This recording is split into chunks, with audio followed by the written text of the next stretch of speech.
हम आपको एक ऐसी शिक्षाप्रद कहानी सुनाने जा रहे हैं जिसे सुनने मात्र से आपके जीवन की सारी परेशानियां दूर हो जाएंगी और घर में कभी भी धन की कमी नहीं होगी। ये कथा एक ऐसे परिवार की है जो अपनी गलतियों के कारण बर्बाद होने की कगार पर आ गया था, लेकिन फिर माँ लक्ष्मी की कृपा और सही ज्ञान ने उनका जीवन बदल दिया।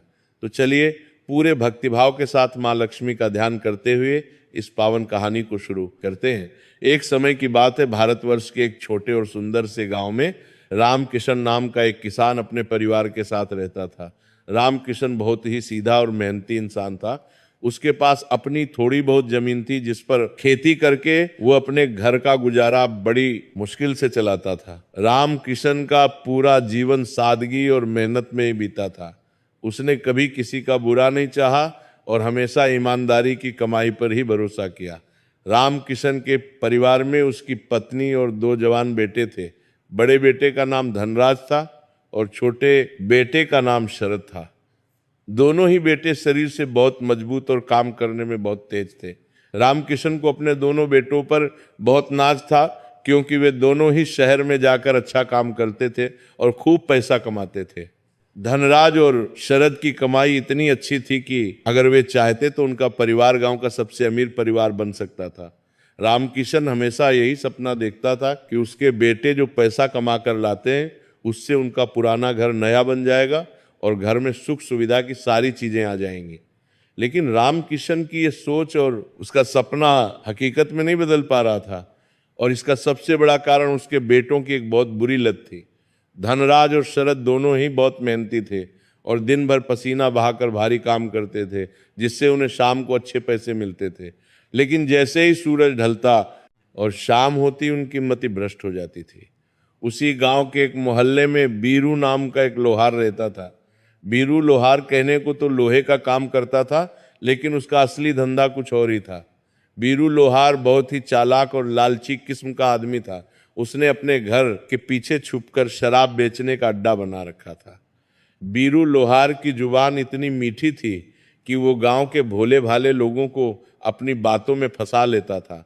बीरू लोहार ने जानबूझकर धनराज और शरद जैसे नौजवानों को अपना निशाना बनाया था। वह जानता था कि रामकिशन के दोनों बेटे अच्छा कमाते हैं, इसलिए उसने धीरे धीरे उन दोनों को शराब की लत लगा दी थी। हर शाम जब धनराज और शरद काम से लौटते तो वे सीधे घर जाने के बजाय बीरू लोहार के अड्डे पर पहुंच जाते।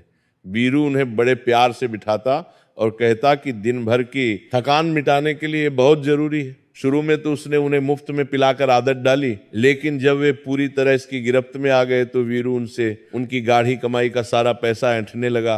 रामकिशन घर के दरवाजे पर बैठा अपने बेटों का इंतजार करता रहता। उसकी बूढ़ी आंखें रास्ते की तरफ टकटकी लगाए देखती रहती कि कब उसके बेटे आएंगे और घर में खुशियां लाएंगे।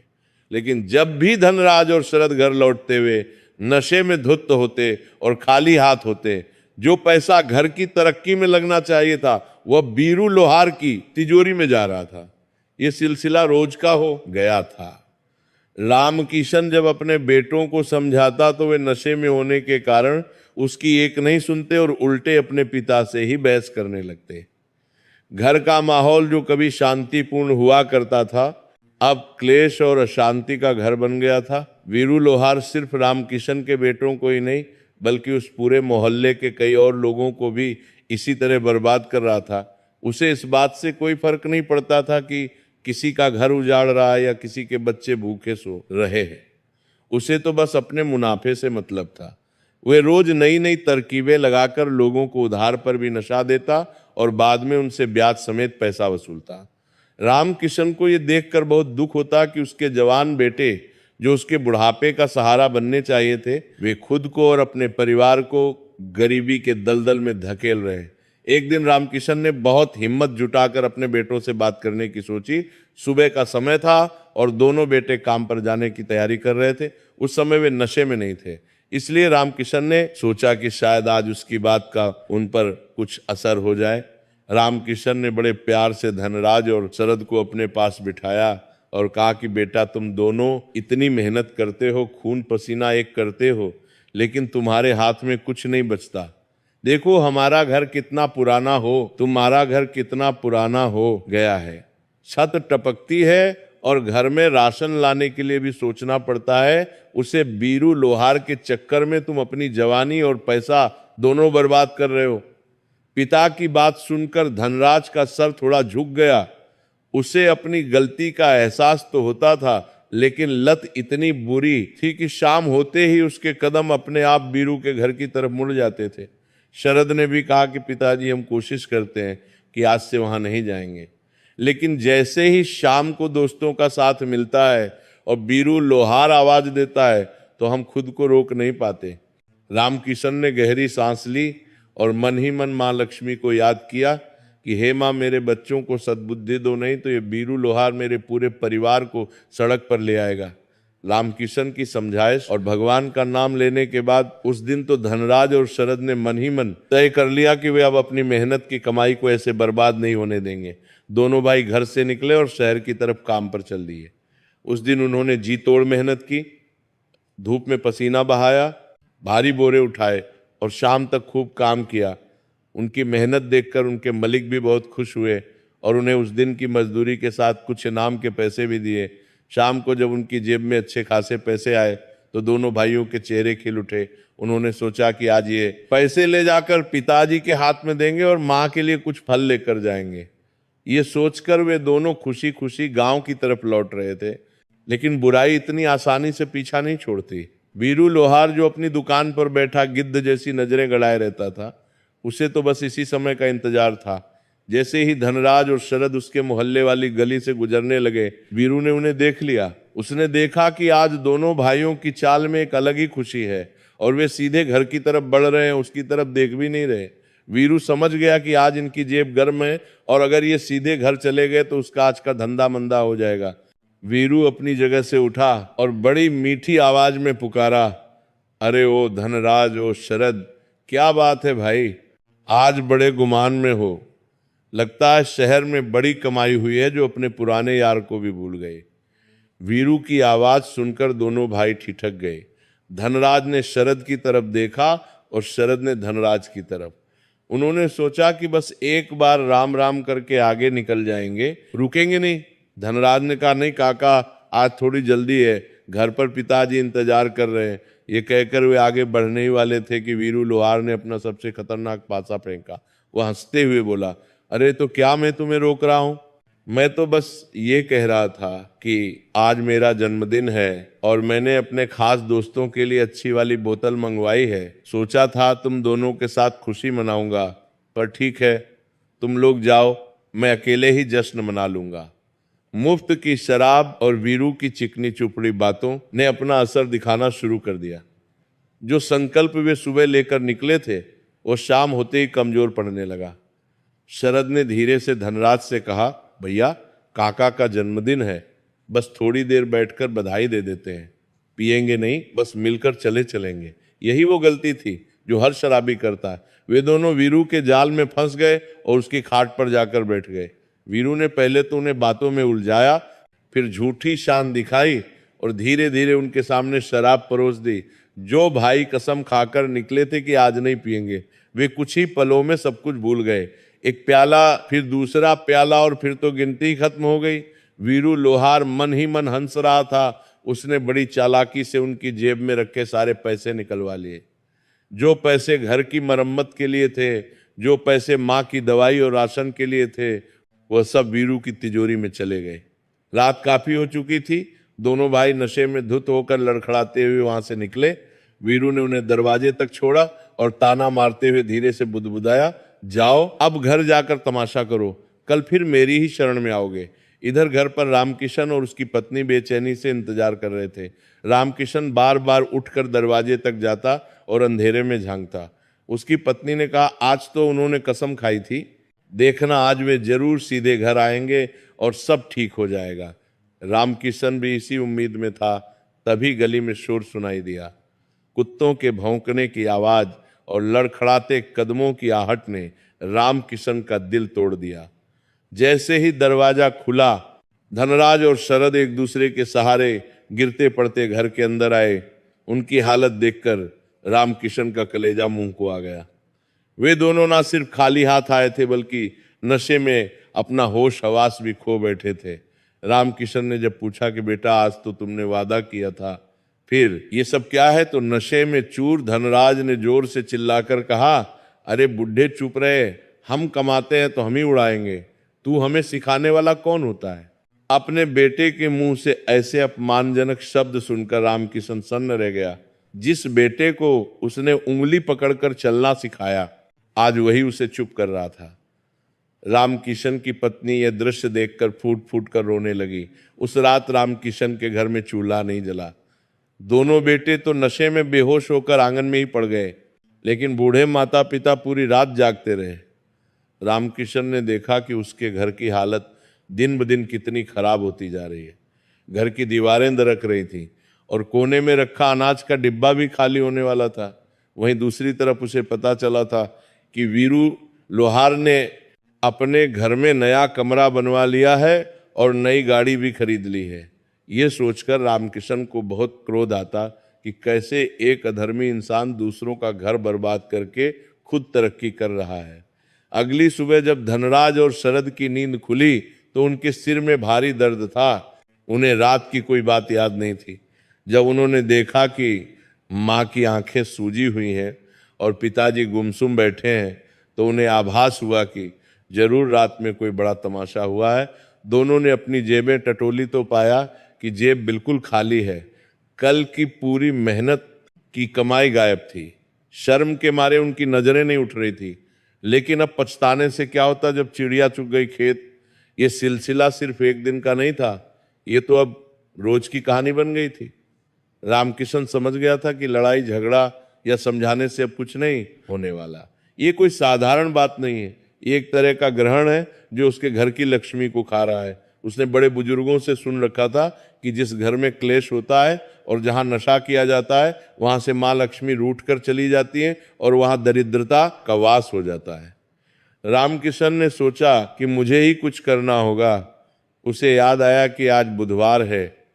उसके दादाजी बताया करते थे कि बुधवार का दिन गणेश जी और माँ लक्ष्मी को प्रसन्न करने के लिए बहुत विशेष होता है। अगर सही विधि और श्रद्धा से माँ का आह्वान किया जाए तो बड़े से बड़ा संकट भी टल सकता है। रामकिशन नहा धोकर घर के छोटे से मंदिर के सामने बैठ गया। उसने तय किया कि वो अपने परिवार को इस नरक से बाहर निकाल कर ही रहेगा। उसने अपनी पत्नी को बुलाया और कहा, सुनती हो, अब रोने से कुछ नहीं होगा। हमें अपने घर के वातावरण को बदलना होगा। जब तक हमारे घर में पवित्रता नहीं आएगी तब तक मेरे बेटों की बुद्धि नहीं सुधरेगी। आज बुधवार है और आज से हम एक नियम बनाएंगे। पत्नी ने आंसू पोंछते हुए पूछा, कैसा नियम? हम क्या कर सकते हैं? वे तो हमारी सुनते ही नहीं। रामकिशन ने बड़ी गंभीरता से कहा, वे नहीं सुनेंगे लेकिन ऊपर वाला तो सुनेगा। मैंने सुना है कि माँ लक्ष्मी की एक ऐसी पावन कथा है जिसे अगर बुधवार के दिन सच्चे मन से पढ़ा या सुना जाए तो घर की सारी नकारात्मक ऊर्जा खत्म हो जाती है। वो कथा इंसान के मन को बदल देती है। हम आज शाम को वो कथा शुरू करेंगे, चाहे बेटे सुने या ना सुने। हम अपने घर में वो दीपक जलाएंगे। रामकिशन का विश्वास अटूट था। उसे नहीं पता था कि ये कैसे होगा, लेकिन उसे ये भरोसा था कि माँ लक्ष्मी अपने भक्तों को कभी निराश नहीं करती। उधर वीरू लोहार अपनी दुकान पर बैठा अपने साथियों के साथ ठहाके लगा रहा था। वह कह रहा था, देखा रामकिशन के बेटों को कैसे मेरे इशारे पर नाचते हैं। अभी तो मैंने उनकी आधी कमाई ही खाई है, धीरे धीरे उनकी जमीन जायदाद सब मेरे नाम हो जाएगी। ये किसान लोग मेहनत करना जानते हैं लेकिन पैसा संभालना नहीं। वीरू को अपने पाप की कमाई पर बहुत घमंड था, लेकिन उसे ये नहीं पता था कि जब किसी लाचार पिता की पुकार ईश्वर तक पहुंचती है तो बड़े बड़े पापियों का साम्राज्य हिल जाता है। रामकिशन की प्रार्थना अब अपना असर दिखाने वाली थी, क्योंकि उसने अब इंसान का आसरा छोड़कर दैवीय शक्ति का सहारा लेने का मन बना लिया था। रामकिशन ने मन ही मन ठान तो लिया था कि वो आज बुधवार के दिन मां लक्ष्मी की पूजा करेगा और अपने घर के हालातों को बदलेगा, लेकिन उसके सामने एक बहुत बड़ी चुनौती खड़ी थी। पूजा पाठ के लिए कुछ सामग्री की जरूरत थी। घर में ना तो दीपक जलाने के लिए शुद्ध घी था, ना अगरबत्ती और ना ही प्रसाद के लिए कोई मिठाई। यहाँ तक कि भगवान को भोग लगाने के लिए शक्कर भी डिब्बे में खत्म हो चुकी थी। रामकिशन अपनी खाट से उठा और घर के उस कोने में गया जहां उसने बहुत पहले कुछ पैसे छुपा कर रखे थे। ये पैसे उसने अपनी बीमारी के वक्त के लिए बचाए थे। कामते हाथों से उसने एक पुराने कपड़े की पोटली खोली। उसमें कुछ सिक्के और मुड़े तुड़े कुछ नोट थे। रामकिशन ने उन्हें गिना, कुल मिलाकर 25 निकले। आज के जमाने में इतने कम पैसों में घर का खर्च चलाना ही मुश्किल था। पूजा की सामग्री तो दूर की बात थी, लेकिन रामकिशन की श्रद्धा पैसों की मोहताज नहीं थी। उसने अपनी पत्नी की तरफ देखा, जिसकी आंखों में भी एक उम्मीद की किरण दिखाई दे रही थी। पत्नी ने अपने फटे हुए आंचल के कोने से खोलकर 5 का एक सिक्का रामकिशन की हथेली पर रख दिया और बोली, मेरे पास बस यही बचा है, शायद इससे कुछ मदद मिल जाए। रामकिशन की आंखें भर आईं। जिस घर में बेटे हजारों रुपए कमा रहे हो, वहां के माता पिता 5-5 जोड़ने के लिए मजबूर थे। उसने वह पैसे मुट्ठी में भींचे और बाजार की तरफ चल दिया। उसके मन में बस एक ही धुन थी कि चाहे कुछ भी हो जाए, आज शाम को घर में माँ लक्ष्मी का पाठ जरूर होगा। रामकिशन जब गांव के रास्ते से गुजर रहा था तो उसकी चाल में एक अजीब सी तेजी थी। वह चाहता था कि जल्द से जल्द सारा सामान लेकर घर लौटे और पवित्र वातावरण बनाए। लेकिन जैसे ही वह चौराहे के पास पहुंचा, उसे फिर वही मनहूस चेहरा दिखाई दिया। वीरू लोहार अपनी दुकान के बाहर चबूतरे पर पैर पसार कर बैठा था और हुक्का गुड़गुड़ा रहा था। रामकिशन को देखते ही उसके चेहरे पर एक कुटिल मुस्कान आ गई। वीरू को तो जैसे पूरे गांव की खबर रहती थी। उसे पता था कि रामकिशन के घर में दाने दाने के लाले पड़े हैं। उसने रामकिशन को आवाज लगाई, अरे रामकिशन भाई, इतनी धूप में कहाँ भागे जा रहे हो और मुट्ठी इतनी जोर से बंद कर रखी है? कोई खजाना हाथ लग गया है क्या? रामकिशन रुकना नहीं चाहता था, लेकिन वीरू की आवाज सुनकर उसके कदम भारी हो गए। उसने बिना वीरू की तरफ देखे जवाब दिया, कुछ नहीं भाई, बस घर के लिए थोड़ा सामान लेने जा रहा हूं। वीरू जोर से हंसा और बोला, सामान? अरे सुना है तुम्हारे घर में तो आजकल चूल्हा जलना भी मुश्किल हो गया है। तुम्हारे लाडले बेटे तो सारी कमाई मेरी दुकान पर लुटा जाते हैं। तुम क्यों इतनी मेहनत कर रहे हो? जो भी कमाओगे या बचाओगे, आखिर में तो वो मेरे पास ही आना है। वीरू की ये बात रामकिशन के दिल में तीर की तरह चुभी। ये बात सच थी कि उसके बेटों की वजह से उसकी इज्जत और पैसा दोनों वीरू के पैरों में गिर रहे थे। लेकिन आज रामकिशन के अंदर एक अलग ही शक्ति थी। उसने वीरू की आंखों में आंखें डालकर कहा, वीरू, समय सबका एक जैसा नहीं रहता। आज मेरे बेटे भटक गए हैं, इसीलिए तुम हंस रहे हो, लेकिन मुझे अपनी माँ लक्ष्मी और ईश्वर पर पूरा भरोसा है। जिस दिन उनकी कृपा होगी, वह अंधेरा भी छंट जाएगा और मेरे बेटे भी सुधर जाएंगे। तुम अपनी कमाई पर घमंड मत करो, अधर्म का पैसा कभी फलता नहीं है। इतना कहकर रामकिशन तेजी से आगे भाग गया। वीरू लोहार कुछ पल के लिए सन्न रह गया। उसने रामकिशन की आवाज में आज तक ऐसी शक्ति और आत्मविश्वास कभी नहीं देखा था।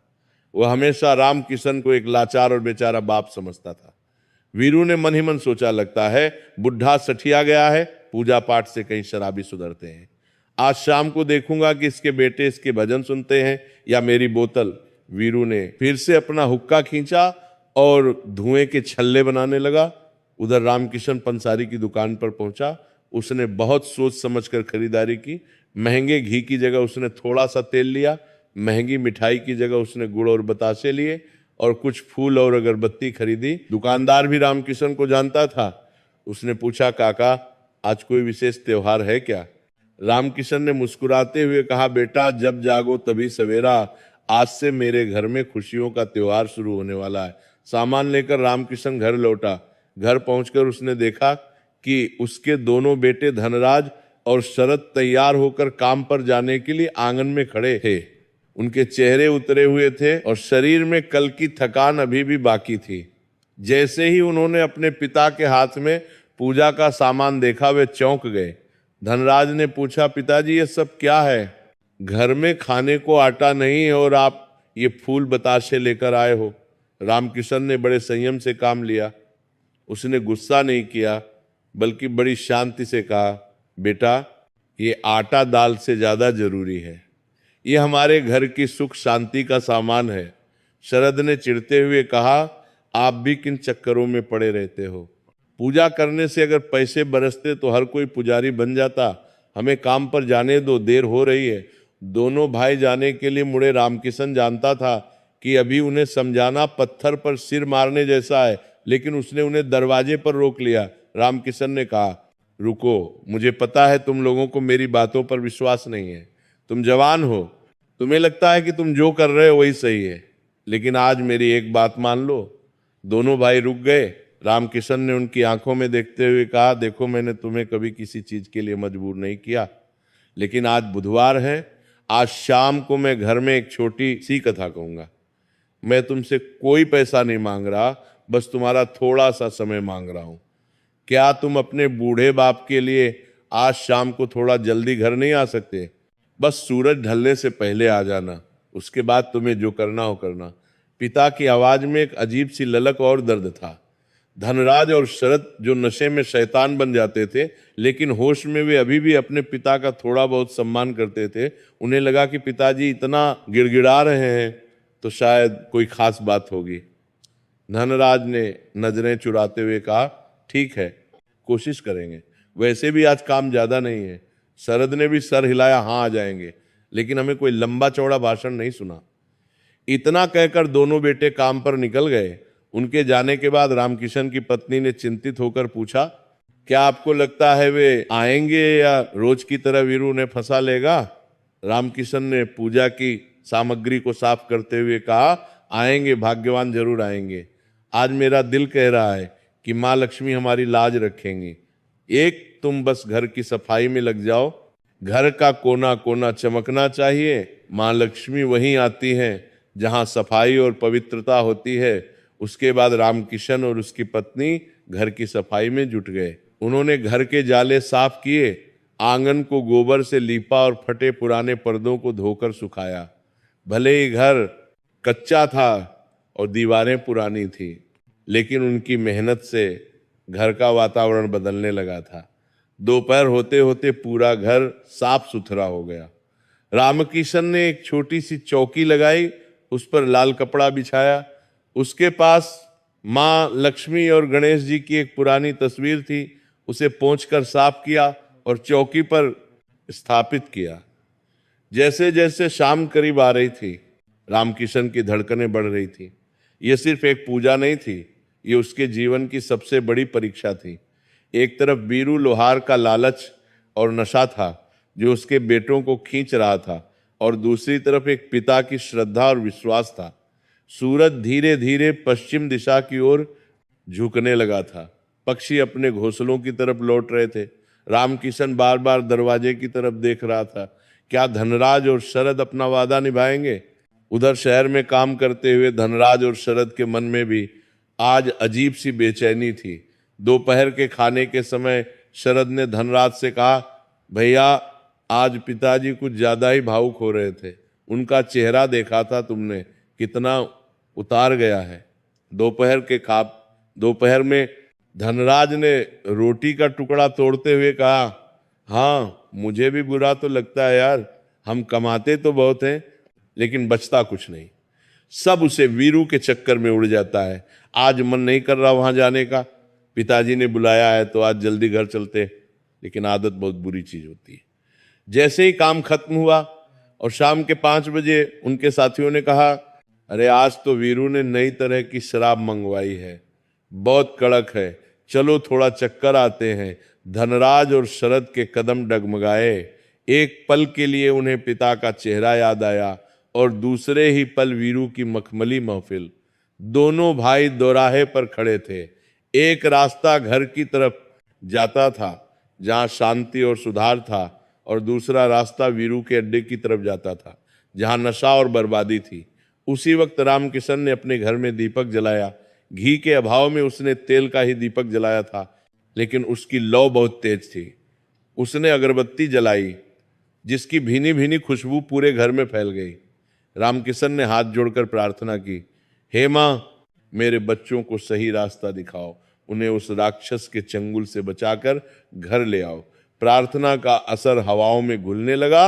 उधर धनराज ने अपने साथियों से कहा, नहीं यार, आज नहीं, मैंने पिताजी को जुबान दी है, आज मुझे घर जाना ही होगा। साथियों ने उनका मजाक उड़ाया, अरे बन गए बाप के आज्ञाकारी बेटे, जा जा, पीकर तो तू वैसे भी घर ही जाता, आज सूख जाएगा क्या। लेकिन आज धनराज के अंदर पता नहीं कहाँ से हिम्मत आ गई थी। उसने शरद का हाथ पकड़ा और कहा, चल शरद, आज वीरू का मुंह नहीं देखना, आज घर चलते हैं। शरद भी तैयार हो गया। दोनों भाइयों ने अपने कदम घर की तरफ बढ़ा दिए। ये पहली जीत थी, लेकिन वीरू लोहार इतनी आसानी से हार मानने वाला नहीं था। वो जानता था कि शाम के वक्त परिंदे कहाँ लौटते हैं, और उसने उनके रास्ते में जाल बिछाना शुरू कर दिया था। शाम का धुंध हल्का गहराने लगा था। धनराज और शरद तेज कदमों से अपने घर की ओर बढ़ रहे थे। उनके मन में एक अजीब सी कशमकश चल रही थी। एक तरफ वर्षों पुरानी शराब की लत उन्हें पीछे खींच रही थी, और दूसरी तरफ पिता को दिया हुआ वचन उन्हें आगे धकेल रहा था। जैसे ही वे वीरू लोहार के अड्डे के पास वाली मोड़ पर पहुंचे, वीरू वहां पहले से ही खड़ा था। उसे दूर से ही दोनों भाइयों को आते हुए देख लिया था। वीरू ने जानबूझकर रास्ते के बीच में अपनी खाट डाल रखी थी, ताकि कोई भी वहां से बिना रुके ना जा सके। जैसे ही धनराज और शरद वहां पहुंचे, वीरू ने हाथ उठाकर उन्हें रोका और अपनी सबसे चिकनी मुस्कान के साथ बोला, अरे मेरे शेरों, आज इतनी जल्दी घर जाने की क्या आफत आ गई। देखो आज तो मौसम भी कितना सुहाना है। मैंने तुम दोनों के लिए कड़क वाली बोतल अलग से निकाल कर रखी है, बस 2 घूंट लगा लो फिर चले जाना। पैसे नहीं है तो क्या हुआ, तुम्हारा भाई वीरू अभी जिंदा है, उधार ले लेंगे। वीरू की बातों में ऐसा जादू था कि शरद के कदम वहीं थम गए। उसकी निगाहें उस तरफ मुड़ गईं जहां वीरू के बाकी ग्राहक बैठकर पी रहे थे। शरद ने ललचाई नजरों से धनराज की तरफ देखा और धीमे स्वर में कहा, भैया काका ठीक ही तो कह रहे हैं, बस थोड़ी देर बैठ लेते हैं फिर चले जाएंगे। पिताजी को क्या पता चलेगा। धनराज भी एक पल के लिए डगमगाया। उसके अंदर की तलब ने जोर मारा, लेकिन तभी उसे सुबह की वो घटना याद आ गई जब उसके पिता ने कांपते हाथों से 5 के सिक्के गिने थे। उसे अपने पिता का वह मायूस और लाचार चेहरा याद आया। धनराज ने अपनी मुट्ठी भींच ली। उसने शरद का हाथ जोर से पकड़ा और खींचा। धनराज ने वीरू की आंखों में देखते हुए सख्त आवाज में कहा, नहीं काका, आज नहीं, आज हमारे घर में पूजा है और हमने पिताजी को वचन दिया है, रास्ता छोड़िए, हमें देर हो रही है। वीरू यह सुनकर सन्न रह गया। उसने कभी धनराज की आवाज में इतना दम नहीं देखा था। वीरू ने फिर से पैंतरा बदला और ताना मारते हुए कहा, अरे वाह, बिल्ली हज को चली, तुम लोग और पूजा। कल सुबह जब नशा टूटेगा तब फिर मेरे ही पैरों में गिरोगे। जाओ जाकर अपने बूढ़े बाप की आरती उतारो। वीरू और उसके साथी जोर जोर से हंसने लगे। उनका हंसना धनराज और शरद के दिल पर हथौड़े की तरह लगा, लेकिन आज उन्होंने पलटकर जवाब नहीं दिया। वे चुपचाप सर झुकाकर वहां से निकल गए। जैसे ही वे वीरू के इलाके से बाहर निकले और अपने घर की गली में मुड़े, उन्हें एक अजीब सा सुकून महसूस हुआ। ऐसा लग रहा था जैसे किसी भारी बोझ से मुक्ति मिल गई हो। जैसे जैसे वे घर के करीब आ रहे थे, हवा में एक भीनी भीनी खुशबू तैर रही थी। ये अगरबत्ती की खुशबू थी जो उनके घर से ही आ रही थी। घर के दरवाजे पर पहुंचकर दोनों भाई रुक गए। उन्होंने देखा कि उनका कच्चा मकान आज कुछ अलग ही लग रहा है। आंगन साफ सुथरा है, गोबर से लीपा हुआ है और बीच में एक छोटी सी चौकी पर दीपक जल रहा है। रामकिशन और उनकी मां साफ कपड़े पहनकर चौकी के पास बैठे थे। दीपक की रोशनी में रामकिशन का चेहरा चमक रहा था। जैसे ही रामकिशन ने अपने दोनों बेटों को दरवाजे पर खड़ा देखा, और वह भी बिल्कुल होश में, उसकी खुशी का ठिकाना नहीं रहा। उसकी आंखों से खुशी के आंसू छलक पड़े। रामकिशन ने उठकर अपने बेटे को गले लगाया।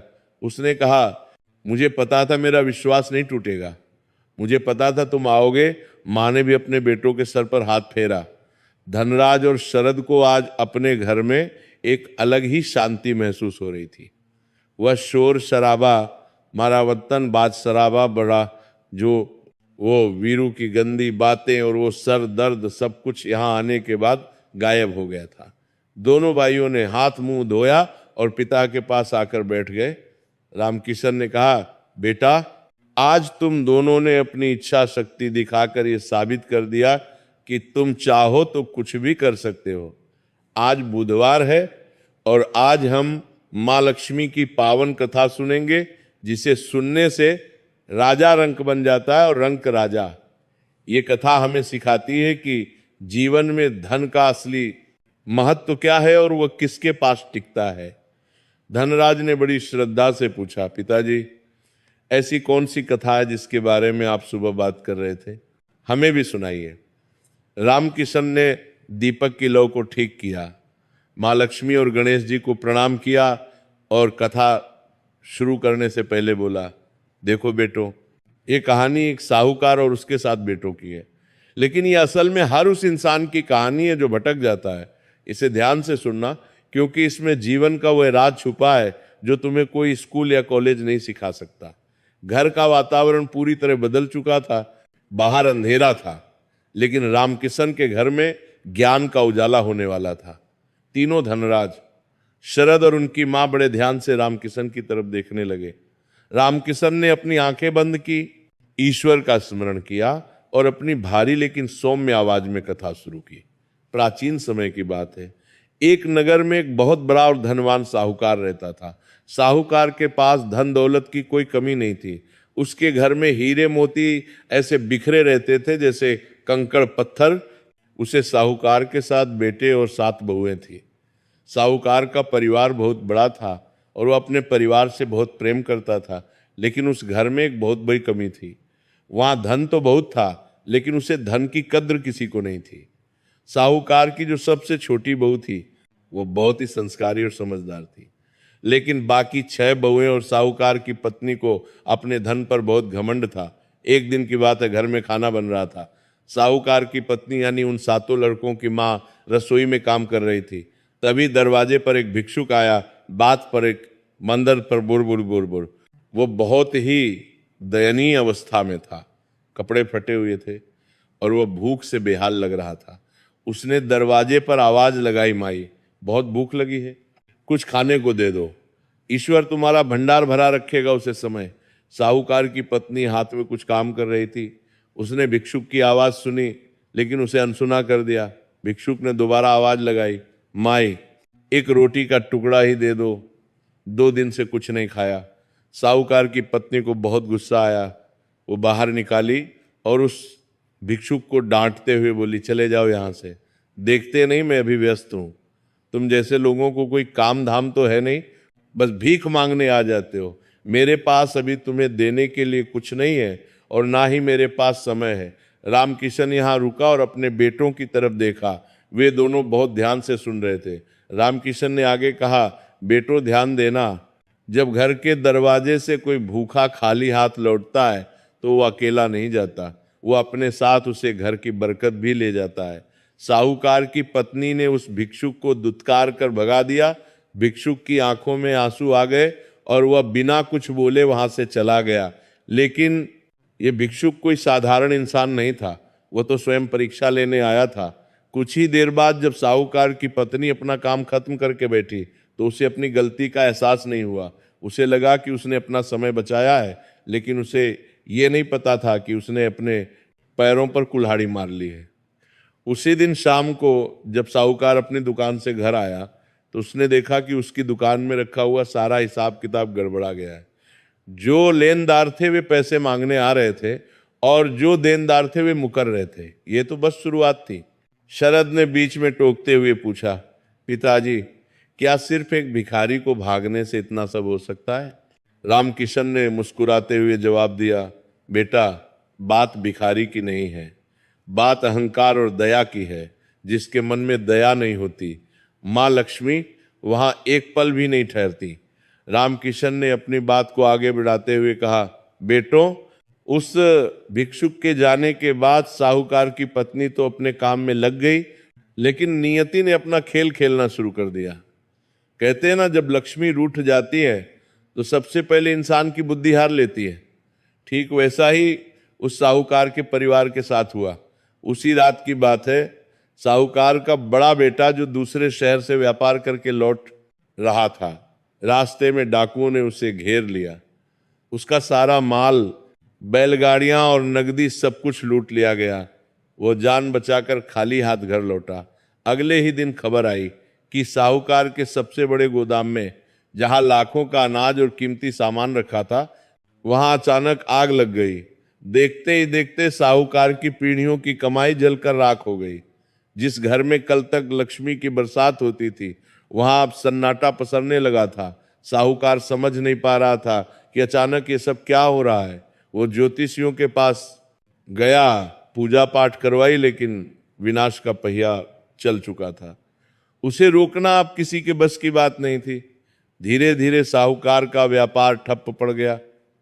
जो लेनदार कल तक साहूकार के सामने हाथ जोड़े खड़े रहते थे, आज वे अपने पैसे वसूलने के लिए दरवाजे पर गाली गलौज करने लगे।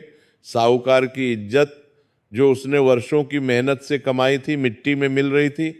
नौबत यहां तक आ गई कि घर के जेवर, बर्तन और कीमती सामान बेच बेच कर खाना खाना पड़ रहा था। वो 7 बहुएं जो कभी रानियों की तरह रहती थी और जिनके पैर जमीन पर नहीं पड़ने देते थे, अब उन्हें घर का काम खुद करना पड़ने दे रहा था। लेकिन अहंकार अभी भी पूरी तरह टूटा नहीं था। कुछ महीने बीते और घर में खाने के लाले पड़े दे दिए गए। एक दिन ऐसा आया जब घर में एक दाना भी अनाज नहीं बचा। साहूकार की पत्नी, जिसने उस भिक्षुक को दुत्कार कर भगाया था, आज खुद भूख से बिलख रही थी। दोपहर का समय था। साहूकार ने अपनी पत्नी से कहा, भाग्यवान, पेट में चूहे कूद रहे हैं, अगर घर में कुछ बचा हो तो ले आओ। पत्नी रसोई में गई। उसने हर डिब्बा खोल कर देखा, हर मटका झांक कर देखा, लेकिन सिवाय धूल के वहां कुछ नहीं था।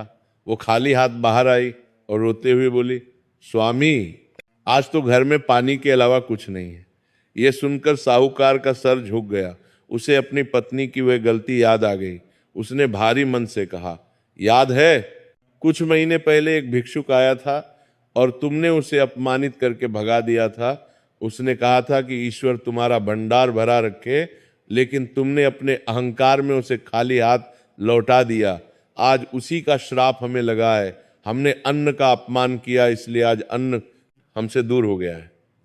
साहूकार के 7 बेटे, जो कभी ऐशो आराम की जिंदगी जीते थे, अब काम की तलाश में इधर उधर भटकने लगे, लेकिन उन्हें कोई काम नहीं देता था। लोग कहते थे, अरे ये तो वही सेठ के बेटे हैं जिन्होंने कभी तिनका भी नहीं उठाया, ये क्या काम करेंगे।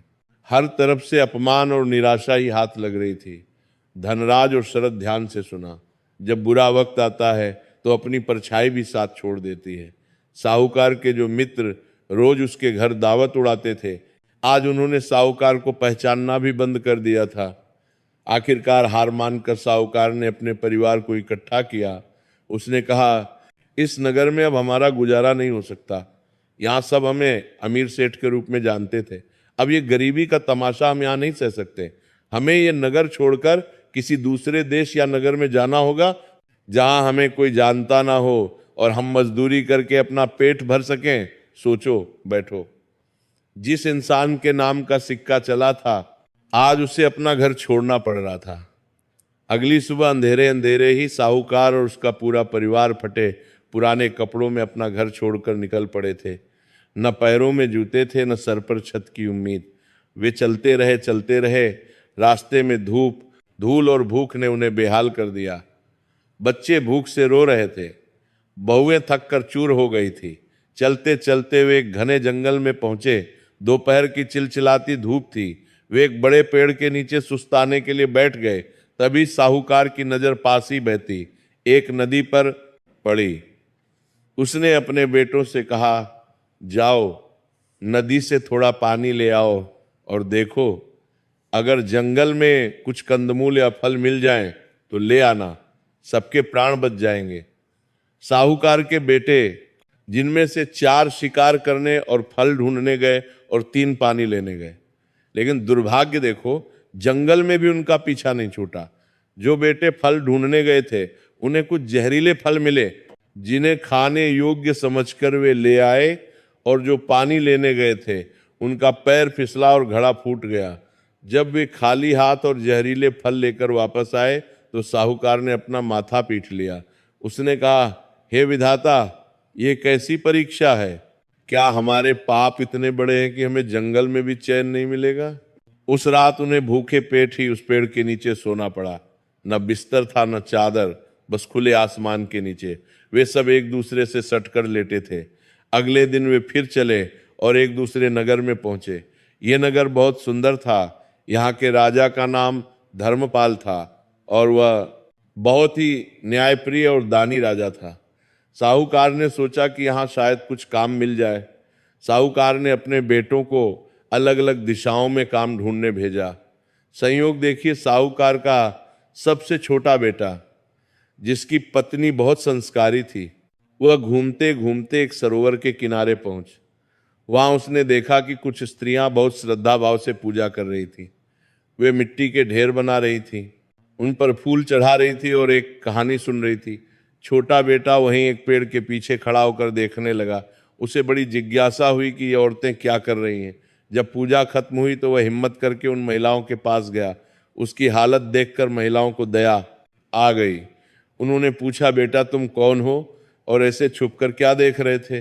लड़के ने हाथ जोड़कर कहा, माता, मैं एक बदकिस्मत इंसान हूँ। मेरा परिवार बहुत मुसीबत में है, हम दाने दाने को मोहताज हैं।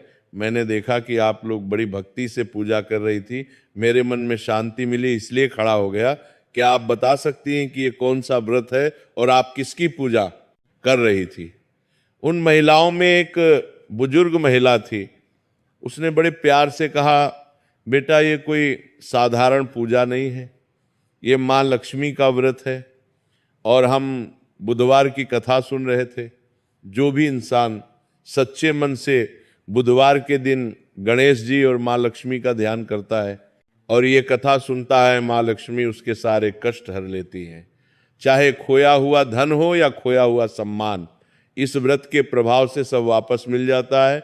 लड़के ने उत्सुकता से पूछा, माता क्या सच में ऐसा हो सकता है? क्या मेरी गरीबी भी दूर हो सकती है? बुजुर्ग महिला ने कहा, हाँ बेटा, माँ लक्ष्मी की महिमा अपरंपार है। अगर तुम और तुम्हारा परिवार श्रद्धा से ये व्रत करो तो तुम्हारे दिन जरूर फिरेंगे, लेकिन याद रखना मन में छल कपट नहीं होना चाहिए।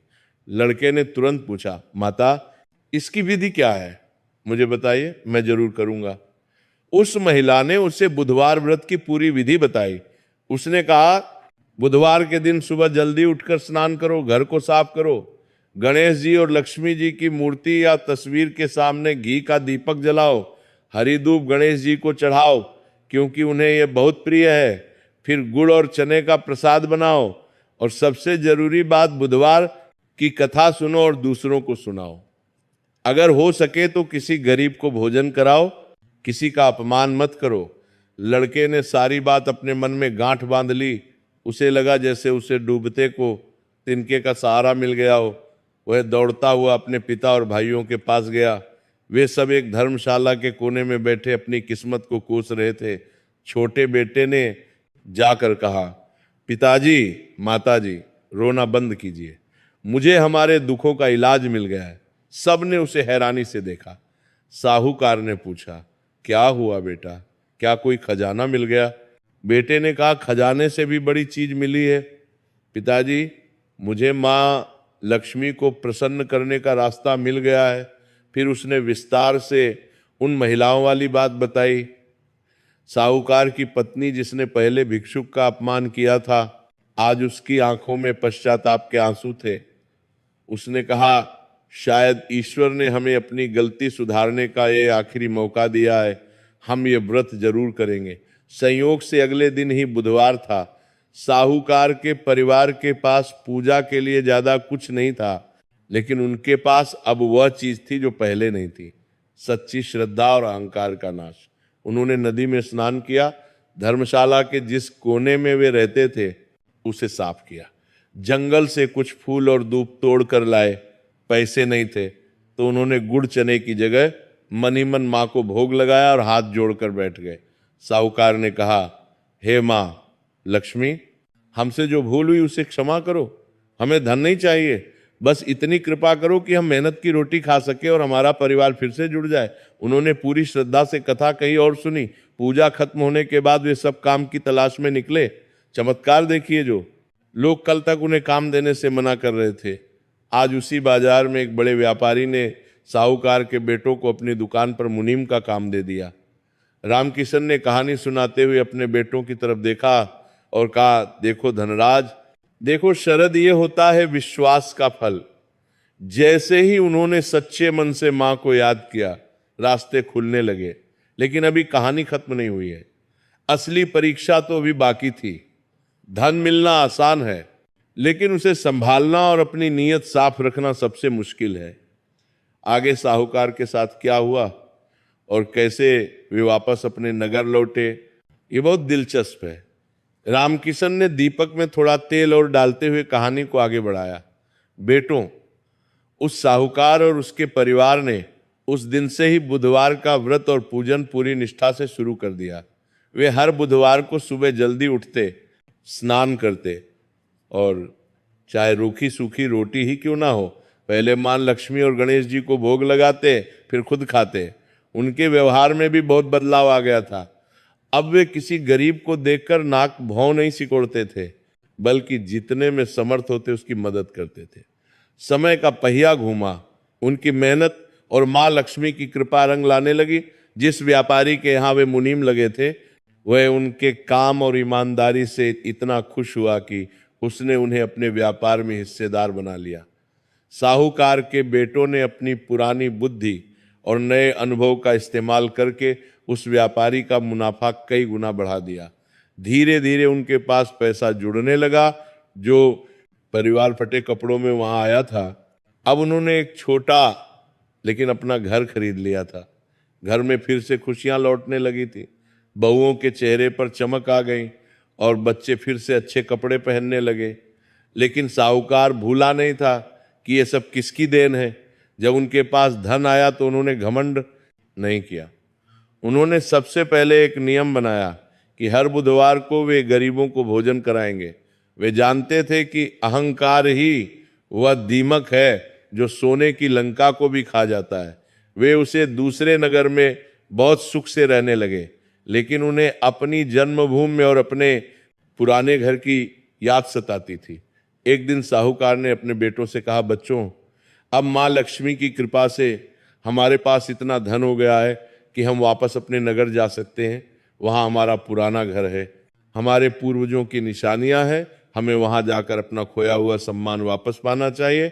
बेटे भी तैयार हो गए। उन्होंने अपनी जमा पूंजी और सामान बांधा और अपने पुराने नगर की ओर चल पड़े। ये वही रास्ता था जहां से वे कभी रोते बिलखते और भूखे प्यासे गुजरे थे। लेकिन आज वे बैलगाड़ियों में शान से बैठे थे। जब वे उस जंगल से गुजर रहे थे जहां उन्हें जहरीले फल मिले थे, तो साहूकार ने गाड़ियां रुकवाई। वह नीचे उतरा और उस पुराने पेड़ को प्रणाम किया जिसके नीचे उन्होंने रात बिताई थी। उसने अपने बेटों से कहा, इस जगह को कभी मत भूलना। ये जगह हमें याद दिलाती रहेगी कि बुरा वक्त कभी भी आ सकता है, इसलिए अच्छे वक्त में कभी इतराना नहीं चाहिए। सफर करते हुए वे अपने पुराने नगर में पहुंचे। जब वे अपनी गली में दाखिल हुए तो मोहल्ले वाले उन्हें देखकर हैरान रह गए। लोगों ने सोचा था कि ये परिवार तो बर्बाद हो गया है, अब कभी नहीं लौटेगा। लेकिन साहूकार और उसके बेटे पहले से भी ज्यादा तेज और चमक के साथ वापस आए थे। उनका पुराना घर जो खंडहर बन चुका था, उन्होंने उसे फिर से बनवाना शुरू किया। कुछ ही दिनों में उनका घर फिर से महल जैसा चमकने लगा। उन्होंने अपना पुराना व्यापार फिर से शुरू किया और देखते ही देखते वे पहले से भी ज्यादा अमीर हो गए। लेकिन असली परीक्षा अभी बाकी थी। माँ लक्ष्मी देखना चाहती थी कि क्या यह बदलाव स्थायी है या सिर्फ मतलब का है। एक दिन साहूकार अपने घर के बाहर चबूतरे पर बैठा था। उसकी बहू अंदर खाना बना रही थी। तभी ठीक वैसा ही संयोग बना जैसा बरसों पहले बना था। वहीं दोपहर का समय, वही खुशबूदार खाने की महक, और दरवाजे पर एक आवाज आई, माई बाप, बहुत प्यास लगी है, थोड़ा पानी मिल जाएगा। साहूकार ने सर उठाकर देखा। दरवाजे पर एक बहुत ही बूढ़ा और बीमार साधु खड़ा था। उसके कपड़े तार तार थे और शरीर पर जख्म थे। उसे देखकर किसी को भी घिन आ सकती थी। ये वही स्थिति थी जहां पहले साहूकार की पत्नी ने भिक्षुक को भगा दिया था। रामकिशन ने यहाँ रुककर अपने बेटों की आंखों में देखा और पूछा, तुम्हें क्या लगता है धनराज, क्या इस बार भी उन्होंने वही गलती की होगी? धनराज, जो कहानी में पूरी तरह खो चुका था, तुरंत बोला, नहीं पिताजी, अगर उन्होंने अभी भी नहीं सीखा होगा तो फिर उनका सुधरना नामुमकिन है। मुझे लगता है इस बार उन्होंने साधु को नहीं भगाया होगा, रामकिशन मुस्कुराया, बिल्कुल सही सोचा बेटा। जैसे ही उसे साधु की आवाज अंदर रसोई में गई, साहूकार की छोटी बहू जो सबसे ज्यादा संस्कारी थी, तुरंत पानी का लोटा लेकर बाहर आई। उसने साधु को देखा तो उसका मन करुणा से भर गया। उसने ना सिर्फ उसे पानी पिलाया बल्कि अंदर से आसन लेकर आई और बोली, बाबा आप यहाँ छाव में बैठिए, मैं आपके लिए भोजन लाती हूँ। इतने में साहूकार की पत्नी यानी लड़कों की माँ भी बाहर आ गई। साधु को देखकर एक पल के लिए उसे अपना पुराना पाप याद आ गया। वह दाऊदी और साधु के चरणों में गिर पड़ी। उसने रोते हुए कहा, महाराज मुझे क्षमा करें, मैंने एक बार एक महात्मा को अपने द्वार से भगा दिया था, जिसकी सजा मैंने भुगती है। आज मैं आपको खाली हाथ नहीं जाने दूंगी। पूरा परिवार बाहर आ गया। उन्होंने उस बूढ़े साधु की बहुत सेवा की, उसे भरपेट भोजन कराया और नए वस्त्र दिए। साधु ने भोजन करने के बाद साहूकार के सिर पर हाथ रखा और तभी एक चमत्कार हुआ। देखते ही देखते वो बूढ़ा और बीमार साधु गायब हो गया और वहां एक दिव्य रोशनी फैल गई। उस रोशनी में से एक आवाज आई, वत्स मैं तुम्हारी परीक्षा ले रही थी, तुम इस परीक्षा में सफल हुई, तुमने धन का असली उपयोग सीख लिया है, अब तुम्हारे घर में कभी दरिद्रता नहीं आएगी।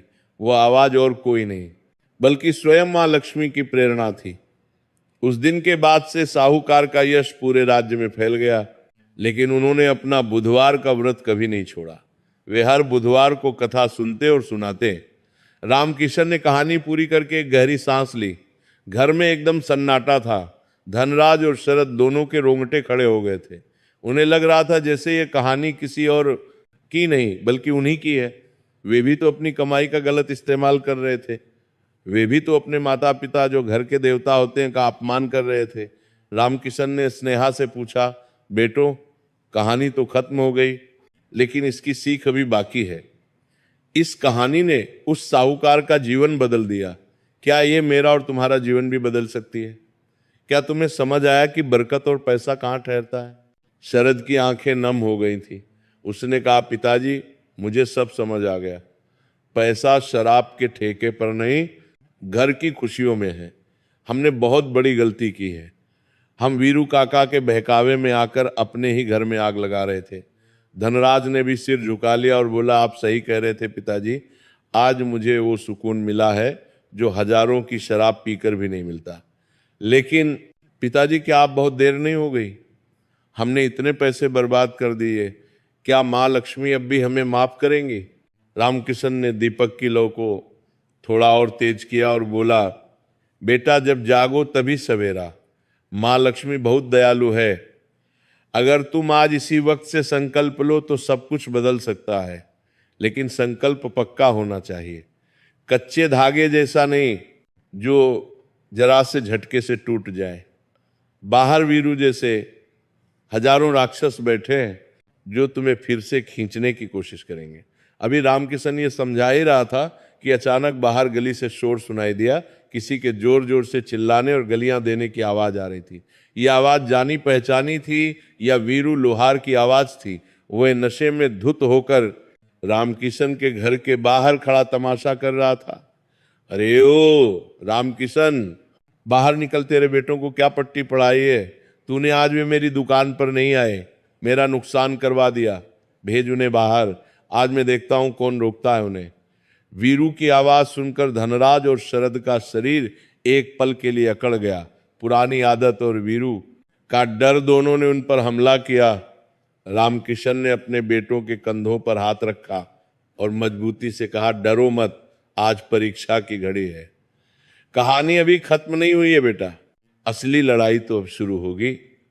बाहर जाओ और उस अधर्मी को बता दो कि अब इस घर के दरवाजे उसके लिए हमेशा के लिए बंद हो चुके हैं। वीरू लोहार की कर्कश आवाज ने रामकिशन के घर की शांति को भंग कर दिया था। बाहर गली में खड़ा वीरू लगातार चिल्ला रहा था, गालियां दे रहा था और दरवाजा पीटने की धमकी दे रहा था। ये आवाज सुनकर धनराज और शरद के चेहरे का रंग उड़ गया।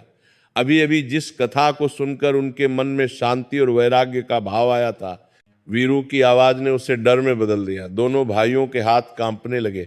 ये डर वीरू का नहीं था, ये डर उसे पुरानी लत का था जो वीरू की आवाज सुनते ही उनके अंदर कुल बुलाने लगी थी। रामकिशन की पत्नी घबरा गई और बोली, हे भगवान, ये राक्षस यहाँ तक आ गया, अब क्या होगा? कहीं ये मोहल्ले में तमाशा ना खड़ा कर दे। अगर इसने लड़ाई झगड़ा किया तो पुलिस आ जाएगी। माँ की घबराहट देखकर धनराज उठने लगा।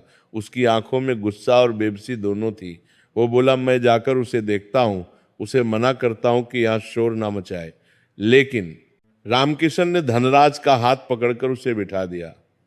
रामकिशन की आंखों में एक अजीब सी चमक थी, जैसे उसे पता हो कि ये घड़ी आने ही वाली थी।